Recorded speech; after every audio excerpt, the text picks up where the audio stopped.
1, 2, 3, 4, 5, 6, 7. Oo. Ay, tatlo.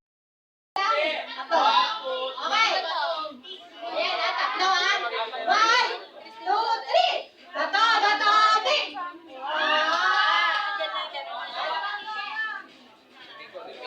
First word, the first acronym is Canada Philippines Corporation. Wow! Wait lang, wait lang.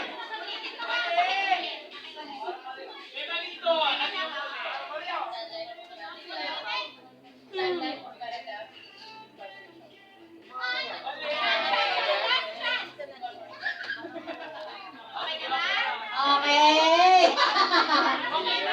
Okay, dito ka lang, sis.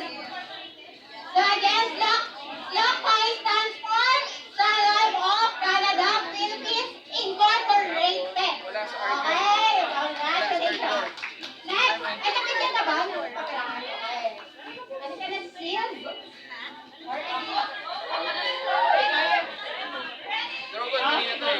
Okay! 1, 2, 3! Bato, bato, pick! Bato, bato, pick! Bato, bato, pick! Bato, bato, pick! Diba? And the acronym is... Ano yung mismo? What is the meaning of Plan B? Nakapag-Plan B ka na ba? Yes, Nakapag-Plan B na siya. So, anong meaning ng Plan B? Double Dragon, wala. Nakuha na. alam ko lang po kasi yung plan B. Ay, hindi ko kumain. Yes, may Plan B ako. Pero actually, Plan B stands for...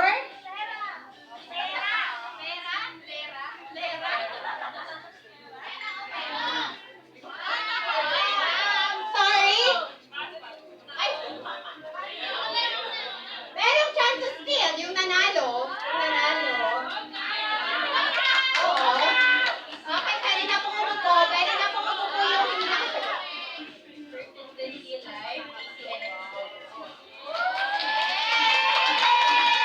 Okay, Plan B stands for persistency, life, ACN, NFC, bonus. Okay na, tayo dapat ay mayroong Plan B. Bigyan ng pera! Bigyan ng pera! And now, okay. Next. Ay, punta na sa likod still. Okay. Okay. Bato, pick! Kinabahan ba? Bato, pick! Bato, pick! And the acronym is NBO.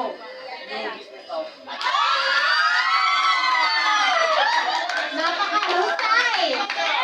Okay. So, alam niyo ba na ang NBO stands for New Business Office. So, pag sinabing Millennium Dragon NBO, New Business. Congratulations! Next!